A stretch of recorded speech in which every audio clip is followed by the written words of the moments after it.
चारों तरफ ही एक ही माहौल था, कब इस बार नहीं होगा, इस बार नहीं होगा, पर मेरे मन में ऐसा कुछ भी नहीं था सर।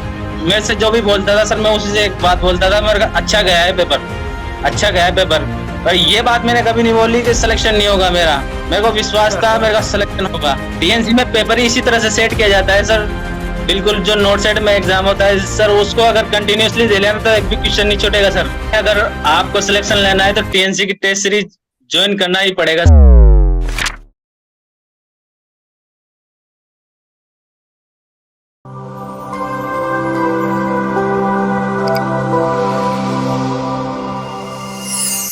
नमस्कार, एक बार फिर से आप सभी साथियों का हार्दिक स्वागत, अभिनंदन टीएनसी की इस ऑनलाइन प्लेटफॉर्म में। और आज हमारे साथ है एक शानदार रैंकर्स, और मैं तो इनको नाम दूंगा कि मूंछों वाले रैंकर्स आज हमारे साथ है। और बहुत ही अच्छी आपकी मूंछें और बियर्ड लग रही है, एकदम बहुत ही शानदार। तो सबसे पहले तो बहुत बहुत बधाई और शुभकामनाएं Vikas ji. Thank you so much sir. कैसा लग रहा है? सर मेरे को बहुत अच्छा लग रहा है। और बहुत ही अच्छी बात है। और ये जो मूंछों पे आपने ताव जो लगा रखा है, ये आज ताव बहुत सारे बार लगाने को मिला होगा। और बहुत सारे लोग ऐसे भी हो रहे होंगे जो आपको पूछ रहे थे कि कब होगा सिलेक्शन, तो आज आप ऐसे बोलोगे ये आज, क्योंकि देखो सबका अलग अलग चॉइस है। मैंने तो मूंछें रखी नहीं है, लेकिन आपने तो जरूर रखी हुई है, तो आज ताव जरूर लगा रहे होंगे। जी सर। ये बहुत ही अच्छी बात है, और ये सबकी अलग अलग हॉबी होती है। तो इस इंटरव्यू की शुरुआत करने वाले हैं, और इस इंटरव्यू में बहुत सारी चीजें मैं आपसे जानने वाला हूँ, बहुत सारे आपके संघर्ष की कहानी जानने वाला हूँ, और उसमें आपने किस प्रकार से मेहनत की है और जो आपने कौन सी रैंक पाई है उसके बारे में मैं बात करने वाला हूँ। तो सबसे पहले तो इस इंटरव्यू की शुरुआत आपके अपने इंट्रोडक्शन से। जी सर, मेरा नाम विकास सुमन है। मैं राजस्थान के 12 जिले से हूँ। मैंने अपनी नर्सिंग कोटा के कॉलेज से 2020 में पास आउट किया।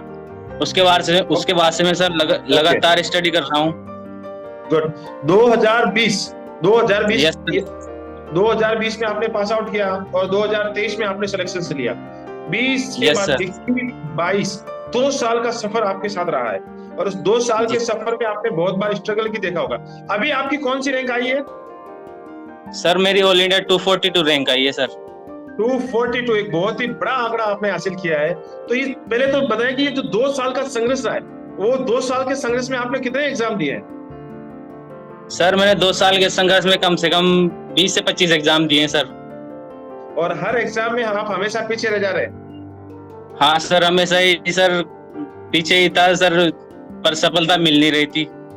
ओके, अब मैं आपसे जानना चाह रहा हूँ कि आप जो इस एग्जाम के अंदर, इतने टफेस्ट एग्जाम के अंदर बहुत ही बड़ी सफलता हासिल की है, और रियली में बहुत ही सैल्यूटेबल।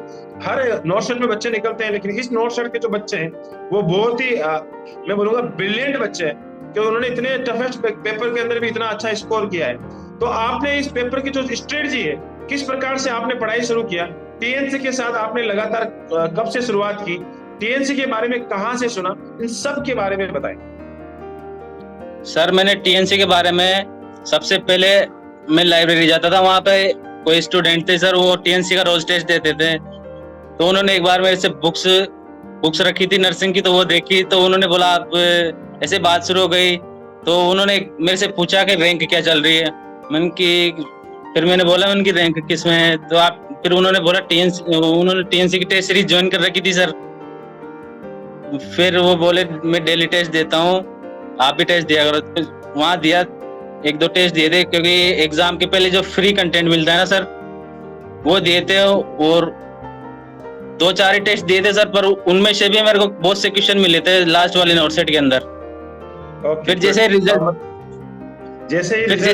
आया, फिर टीएनसी स्टार्स के फोटो देखे थे सर। उनमें से एक बॉस थे, उनसे पूछा, आज वो राजकोट एम्स में उनसे गाइडेंस लिया सर। उन्होंने बोला डेली टेस्ट सीरीज लेना पड़ेगा। फिर मैंने उसके 15 दिन बाद ही ज्वाइन कर ली थी सर टीएनसी की टेस्ट सीरीज, और तब से रेगुलर टेस्ट दे रहा हूँ सर मैं। ओके, मतलब बहुत ही अच्छी, आपने एक बहुत ही शानदार बात बताई कि आप लाइब्रेरी में बैठे थे और आपके पास नर्सिंग की कोई बुक थी, और दूसरा जो भाई नर्सिंग की बुक के साथ वो भी लाइब्रेरी में तैयारी कर रहा था। आपसे आप बोला कि रैंक कौन सी आई है, तो आप बोलोगे अभी तो एग्जाम में नहीं, रैंक कहाँ से आएगी? तो बोला यार भैया, तो ये जो एग्जाम हो रहे हैं वो एग्जाम में आपकी रैंक कौन सी है? और उस समय आपने लास्ट के कुछ दिनों में जो फ्री टेस्ट सीरीज थी, तो एग्जाम से पहले टीएनसी बिल्कुल फ्री देती है, 2000 ये आप 22 की बात बता रहे हैं, उस समय आपने टेस्ट दिया और उसके बाद में आपका सिलेक्शन नहीं हुआ। फिर आपने टीएनसी के साथ रैंकर्स देखे, उसके बाद आपने एक रैंकर्स को चुना, उससे बात किया, फेसबुक पे रिक्वेस्ट भेजी, बात किया, गाइडेंस लिया, उन्होंने आपको गाइडेंस दिया कि भैया टीएनसी के साथ चलना पड़ेगा तभी आपको सिलेक्शन होगा, और कंटिन्यूसली आपने मेहनत की। टीएनसी का कौन सा प्लान आपने ज्वाइन किया था? सर वीडियो एमसीक्यू और साथ में वो टेस्ट सीरीज दोनों ज्वाइन कर रखा था सर। ओके, वीडियो एमसीक्यू और टेस्ट सीरीज वाला प्लान आपने ज्वाइन किया था, और साथ ही साथ आप वीडियो भी देख रहे थे और साथ ही साथ टेस्ट सीरीज भी दे रहे थे। तो मैं अब आपसे यहाँ पे बात करना चाहूंगा, जो वीडियो एमसीक्यू बेस्ड था, कैसा लग रहा था? सर बेस्ट है सर, प्रायोरिटी बेस्ड, सारे क्वेश्चन डाउट वगैरह सब क्लियर होते हैं उससे। अच्छा है सर, बहुत मतलब एक स्टूडेंट के लिए इनफ मैटर है पूरा। ओके, और मैं साथ में ये भी जानना चाहूंगा, टेस्ट सीरीज जो कि रामबाण साबित होती है, कैसी लग रही थी वो? सर उसका कोई तोड़ नहीं है, अगर आपको सिलेक्शन लेना है तो टीएनसी की टेस्ट सीरीज ज्वाइन करना ही पड़ेगा सर। ओके, तोड़ ही नहीं है, आपने तो ऐसी बात बता दी। मैं वैसे बहुत अच्छी बात है, आपने ये तारीफ की है और बहुत ही अच्छी चीज बताई। चलो मैं आपसे जानना चाह रहा हूँ कि जब आपने पहली बार एग्जाम दिया था या टीएनसी के साथ आप जुड़े थे, तो उस समय आपकी रैंक कौन सी आ रही थी? सबसे जो शुरुआत की रैंक कौन सी आ रही थी? सर मैंने सबसे पहले 2020 में दिया था, उसमें कोई रैंक नहीं आई थी, क्वालिफाई भी नहीं हुई थे सर। बिल्कुल, उसमें आप मेन एग्जाम में क्वालिफाई नहीं हुए। मैं आपसे पूछना चाह रहा हूँ कि टीएनसी के साथ आपने पेपर दिया, टीएनसी का जो पेपर था, उस पेपर के अंदर आपकी कौन सी रैंक आ रही? अच्छा सर, सबसे पहले तो मैं जब ज्वाइन किया तब कम से मतलब 6000 के लगभग कैंडिडेट पेपर देते थे, तो उसमें से कभी 3000 कभी 4000 चली जाती थी सर। ओके, फिर धीरे धीरे इम्प्रूवमेंट होते कहां तक पहुंच गए? सर लास्ट जब नोट सेट के पहले लगभग 25000 स्टूडेंट पेपर देते थे सर, जब मेरी रैंक 200-300 चल रही थी सर। गुड। और मैं बहुत ही अच्छी बात बताऊंगा, 200 से 300 के बीच में चल रहे थे, फिर भी आपने इतना अच्छा स्कोर हासिल किया है। मैं ये जानना चाहूंगा कि कभी भी टॉप 30 की लिस्ट में भी नाम था? सर बहुत बार आया, बहुत बार। ओके, बहुत बार टॉप 30 की लिस्ट में भी नाम आता है, और उस टॉप 30 की लिस्ट के साथ भी आप कंटिन्यूसली रहते हैं। बहुत ही अच्छा एक्सपीरियंस रहा है और बहुत ही शानदार बातें बता रहे हैं। मैं यहाँ पे जानना चाहूंगा कि टीएनसी की तरफ से एग्जाम हॉल में जाने से पहले आपको कोई मैसेज, कॉल, कोई इवैल्यूएशन रिपोर्ट कुछ आया था? ये सर आया था सर, बिल्कुल सर आया था। उसमें क्या था? उसमें सर उसमें एक बहुत अच्छी बात लिखी थी जो हर एक स्टूडेंट के लिए मतलब वो एग्जाम से पहले जरूरत है। उसमें लिखा था कि you are near to your success, आप बहुत जल्दी नोट सेट में सक्सेस होंगे। उसमें बहुत अच्छी लाइन लिखी हुई थी सर, वो मेरे को प्रॉपर याद नहीं है, पर बहुत अच्छा लगा था उस लाइन को सुन के। ओके, और साथ में एक इवैल्यूएशन रिपोर्ट कार्ड था, और उस रिपोर्ट कार्ड को भी आपने देखा होगा? बिल्कुल, पूरी रिपोर्ट थी सर, जितने भी टेस्ट दिए उसमें पूरा बायोडाटा था, उसमें कितने परसेंट, कितनी रैंक, सारा कुछ था सर, उसमें पूरी शीट थी सर। ओके, और उसमें कुछ कलर कोडिंग भी थी, रेड, येलो और ग्रीन कलर, रेड कलर था। उसमें green you are passed and red वाला वार्निंग पे सिंबल था। ओके, मतलब वहां पे सिंबल भी मिलते हैं कि आप अभी आपने जो स्कोर कार्ड दिया है, तो उसमें से आपके कौन से टेस्ट में ग्रीन जोन है, कौन से में रेड जोन है, किसमें येलो जोन है, और ज्यादा जहां पे ग्रीन जोन होता है तो ऑटोमेटिकली बच्चों के लिए मोटिवेशन आता है और बहुत ही अच्छी रैंक आप निकालते हैं। चलो, बहुत ही अच्छी बात बताई कि हाँ, इस प्रकार से आपने अपना इवैल्यूएशन किया और कंटिन्यूसली आप चल रहे थे। मैं ये जानना चाहता हूँ कि आपने इसके साथ में कौन सी बुक्स को रेफर किया है? सर मैंने बेसिक क्लियर करने के लिए तो टारगेट आया और पीआर यादव सर पहले बेसिक क्लियर कर रखा था, उनसे मैंने 5-6 बार पढ़ रखी थी सर। उसके बाद मैंने मोस्टबी के और सॉन्डर्स के क्वेश्चन सॉल्व किए थे और कुछ नहीं किया सर, नोट्स पढ़े थे। और बाकी साथ में टीएनसी की टेस्ट कंटिन्यूसली चल रही थी? बिल्कुल सर, वो तो कंटिन्यूअस। ओके, कभी ऐसा दिन भी आया है जो जिस दिन एग्जाम दिया हो और मान लो एग्जाम कई बार छूट जाता भी हो, ऐसी सिचुएशन आई हो जिसमें एग्जाम छूट गया हो और आपको फीलिंग आ गई आज जिंदगी में कुछ अधूरा है? बिल्कुल नहीं सर, मैंने कभी एग्जाम नहीं छूटा सर, क्योंकि टीएनसी में पेपर ही इसी तरह से सेट किया जाता है सर। बिल्कुल, जो नोट सेट में एग्जाम होता है सर, उसको अगर कंटिन्यूअसली दे लेना तो एक भी क्वेश्चन नहीं छूटेगा सर। ओके, बिल्कुल सही बात है कि पेपर जो सेट करने की जो कला होती है, और ये कला जो सही बात बताऊं तो ये एक्सपीरियंस से आती है। मैं भी यहाँ पे आपको यहाँ जो टीएनसी के बच्चे प्रैक्टिस कर रहे हैं, तो जो टीचर्स जो क्वेश्चन पेपर बनाते हैं वो भी प्रैक्टिस के साथ क्वेश्चन बनाते हैं। 10-10, 15-15 साल हो गए, उन्होंने हर पेपर्स को जाके अटेम्प्ट किया है, हर पेपर में गए, हर एग्जाम का फीस भरा है और उसके बाद उन्होंने सिलेक्शंस लिए हैं, वहां से एक्सपीरियंस लिया है और लगातार पढ़ाते हैं कैसे क्वेश्चंस पूछना है, कैसे घुमाना है और उस पेपर्स को बनाने के लिए रात दिन मेहनत करनी पड़ती है। उसके बाद आप तक पहुंचाया जाता है और उसके बाद आपका सिलेक्शन होता है। तो पूरी की पूरी टीम मेहनत करती है, तब ये आउटकम आता है और बहुत ही अच्छी बात है कि टीएससी की टीम, पूरी की पूरी टीम रात दिन मेहनत करती है। अब बात करते हैं कि जब आप लगातार आगे बढ़ रहे थे और लगातार चल रहे थे, तो लगातार आपके सिलेक्शंस नहीं हो रहे थे, उस समय आप ये मुझे बताएं कि एग्जाम हॉल में जब जा रहे थे तो कहीं ऐसा लग रहा था कि यार इस बार भी कहीं फेल वेल तो नहीं हो जाएंगे?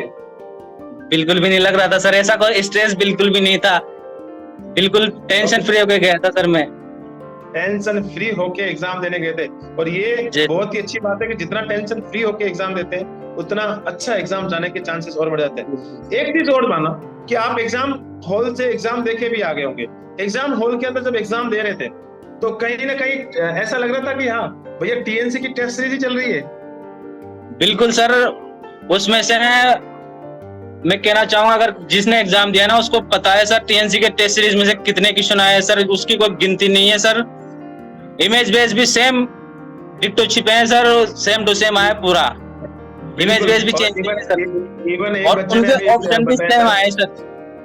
इवन एक बच्चे का इंटरव्यू मैंने लिया है, उस इंटरव्यू में उसने बोला है कि सर मुझे सब कुछ अच्छी बात है लेकिन मुझे 2 क्वेश्चन जो नहीं आते थे और मैं सिर्फ क्वालिफाई हुआ, मेरे फिक्स 50% बने हैं, जनरल से हूं और मुझे सिलेक्शंस की बहुत ज्यादा नीड थी, अगर वो 2 क्वेश्चंस मैं नहीं करता तो मेरा सिलेक्शन नहीं होता। एक तो दोनों के दोनों जीके के क्वेश्चंस, दोनों के दोनों जीके के क्वेश्चन भी वहां हूबहू मैच कर गए, अगर मैं वो नहीं लिखता तो शायद उनका नहीं होता है। तो ये चीजें होती है प्रैक्टिस का कमाल और एक एक क्वेश्चन की इंपोर्टेंस ही बहुत ही अच्छी बात। एग्जाम देने के बाद आप घर पे आए और बहुत बच्चों के रिव्यू आपके पास आए होंगे, बहुत सारे यूट्यूब पे जो क्वेश्चन नहीं थे वो भी क्वेश्चंस वहां पे देखने को मिले होंगे।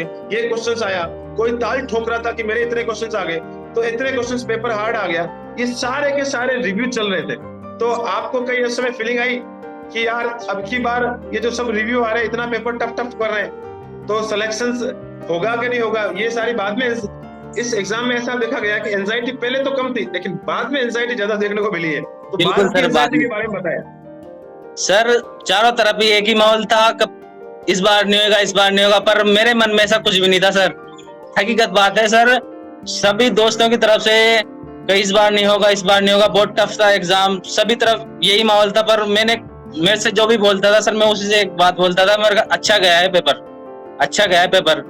पर ये बात मैंने कभी नहीं बोली कि सिलेक्शन नहीं होगा मेरा, मेरे को विश्वास था मेरा सिलेक्शन होगा। बिल्कुल, विश्वास is the very very important और आपको ये विश्वास था कि इस बार तो सिलेक्शन हो गया होगा, क्योंकि टीएनसी के साथ हमने मेहनत की है, टीएनसी के साथ लगातार आपने वीडियो एमसीक्यू देखे हैं, बहुत ही अच्छे से बिल्कुल रेशनल पढ़े हैं, साथ ही साथ आपने टेस्ट सीरीज दिया है, बहुत ही बेनिफिट तो मिलना ही मिलना है और आपने वो फेस किया। एक चीज और जानना चाहूंगा कि इस समय आप जो आपने सिलेक्शन ले लिया है और सिलेक्शन लेने के बाद बहुत सारे आपके पास कॉल भी आ रहे होंगे, बहुत सारी चीजें आपसे पूछी जा रही होगी और बहुत सारी चीजें चल रही है, तो मैं चाहता हूं कि ये सारे कॉल आपके पास लगातार आ रहे हैं, इतने सारे कॉल बधाइयों के आ रहे हैं, वो तो जरूर अच्छे हैं, और बहुत सारे ऐसे दोस्त भी होंगे जो फोन भी कर रहे हैं और कुछ दोस्त ऐसे भी होंगे जो शर्मा रहे होंगे कि यार विकास से तो कैसे बात करें यार, वो तो अभी तो सिलेक्शन ले लिया है। तो इस इंटरव्यू के माध्यम से और जितने भी बच्चे इस इंटरव्यू को देख रहे हैं उन सारे बच्चों को आप ऐसी स्ट्रेटजी बताएं, एक ऐसा रामबाण बताएं या ऐसा की पॉइंट दें कि आने वाले जो नेक्स्ट नोट सेट है उस नेक्स्ट नोट सेट के अंदर वो एक अच्छा परचम ले रहा है। जी सर, सबसे पहले बच्चों को तो यही कहना चाहूंगा, जो भी क्वेश्चन सर रॉन्ग हुआ, टेस्ट सीरीज में हुआ या बुक में हुआ, तब सबसे पहले तो उस क्वेश्चन के बारे में पूरा रेशनल चेक करे हो, उससे रिलेटेड सारे क्वेश्चन गलत होंगे नहीं तो आगे जाके। और सबसे बड़ी गलती नोट सेट में प्रायोरिटी बेस्ड क्वेश्चन ज्यादा आने लग गए सर, तो सबसे ज्यादा फोकस प्रायोरिटी पे करना है। जो टीएनसी रेगुलर मॉर्निंग डोज के रूप में दे रहा है सर, वो सर बहुत अच्छा, उसका मतलब उसके बारे में मैं कुछ कह नहीं सकता, उसके लिए तो सर हमेशा आपका आभारी हूँ। मॉर्निंग डोज तो इतना मेरे लिए कारगर साबित हुआ ना सर, हाँ, बिल्कुल मैं आज भी वो लाइन बताना चाहता हूँ। ये मुझे आज भी याद है कि आज जून में जो पेपर हुआ था उससे 6 महीने पहले, लगभग मुझे लगता है 6 महीने क्या, पिछला नोट सेट जो ही खत्म हुआ था जी उसके सर। बाद ही हमने एक मॉर्निंग डोज स्टार्ट कर दी थी। और उस मॉर्निंग हाँ डोज में जब जो ही नोट सेट खत्म हुआ तो हमें लगा कि मॉर्निंग डोज बहुत ज्यादा इंपॉर्टेंट है, और बिल्कुल एक सिंपल वे में स्टार्ट किया था कि 10-10 क्वेश्चन, फिर 15, फिर 20, इस ऐसे जितना बर्डन भी नहीं आए बच्चों पे, और बच्चों के बर्डन को भी ध्यान में रखना होता है कि बच्चा कहीं ज्यादा ऐसा नहीं कि बहुत सारे क्वेश्चन देते वो करे ही नहीं, तो वो कंटिन्यूअसली हमेशा चलते थे। और कुछ बच्चे ऐसे भी थे जो इनको ओपन करके सबमिट कर देते थे। तो क्या बिल्कुल ये वो बिल्कुल सही कर रहे थे?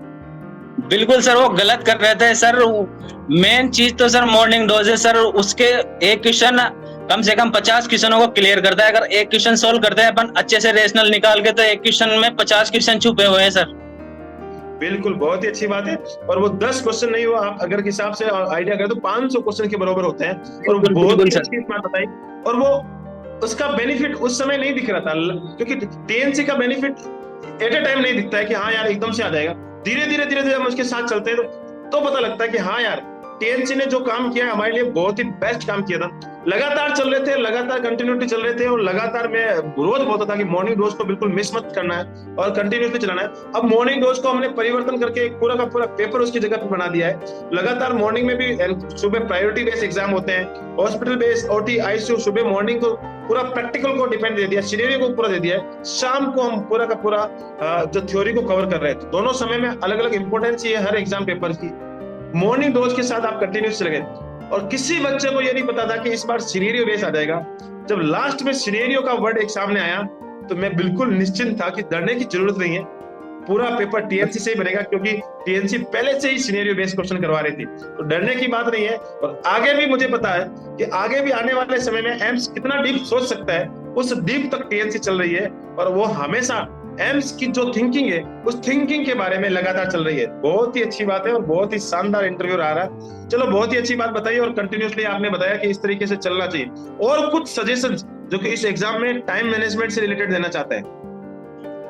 सर टाइम मैनेजमेंट तो सर पहले वन लाइनर को अटेम्प्ट करना चाहिए। जो प्रायोरिटी बेस है, 3 लाइन 4 लाइन का क्वेश्चन है सर, उसको छोड़ के आगे बढ़ना चाहिए, क्योंकि पहले एक वन लाइनर को अटेम्प्ट करना चाहिए। पूरे वन लाइनर अटेम्प्ट करने के बाद में सर जो प्रायोरिटी बेस है, जो 2 लाइन से 3 लाइन के क्वेश्चन है, उनको अटेम्प्ट करना चाहिए। और जो 5-6 लाइन वाले हैं उनको तीसरे राउंड में लास्ट में अटेम्प्ट करना चाहिए सर। उससे क्या है, जो क्वेश्चन आ रहा है वन लाइनर वो जल्दी खत्म हो जाता है सर। और जो प्रायोरिटी बेस वाला है सर, वो अगर नहीं भी आएगा तो लास्ट में रह जाएगा, क्योंकि अगर पहले पढ़ लेंगे तो वो 1 मिनट तो ऐसे ही निकल जाएगा सर उसको पढ़ने में। ओके, बड़े बड़े क्वेश्चंस को आपने बाद में अटेंड किया और इजी क्वेश्चंस को आपने पहले अटेंड किया। ये हर व्यक्ति की अलग अलग स्ट्रेटजी होती है। मैं ये सारे बच्चे जानना चाह रहे हैं कि टॉपर से पूछा जाए कि कितने क्वेश्चंस अटेम्प्ट किए? सर मैंने 180 क्वेश्चन अटेम्प्ट किए। 180 क्वेश्चन अटेम्प्ट किए। कितने कट कुटा के अगर मैं बोलूं तो कितने माइनस हुए, वो आपको कुछ याद है? सर लगभग मेरे 50 क्वेश्चंस माइनस हो गए सर। बहुत ही बड़ा आंकड़ा माइनस में हुआ, फिर भी कोई दिक्कत नहीं है। टीएनसी में लगभग अमूमन कितने माइनस मार्किंग चले जाते थे? सर टीएनसी में इतना नहीं जाता था सर, बिल्कुल भी। तो बहुत टीएनसी के हिसाब से तो ज्यादा गलत हो गए सर, पर टीएनसी में इतना कभी नहीं किया। ओके, फिर भी अच्छी प्रैक्टिस की वजह से। और इस पेपर में ये मैं बता रहा हूँ कि ये अनकॉन्शियस माइंड से खेल चलता है कि आप रोजाना प्रैक्टिस करते हैं, लगातार मेहनत करते हैं, तो पीछे कहीं ना कहीं माइंड काम करता है कि हाँ यार, आपके बायोलॉजिकल क्लॉक में ये प्रैक्टिस सेट हो जाती है, और उससे आपको बहुत ही बड़ा बेनिफिट देखने को मिलता है। और बहुत ही अच्छा इंटरव्यू रहा है, आपने बच्चों को बहुत ही अच्छा सजेशन दिया है, बहुत ही अच्छी प्रैक्टिस करने की सलाह दी है, और लगातार टीएनसी के साथ test series plus video MCQ की आपने सलाह दी है, तो बहुत ही अच्छी बात है।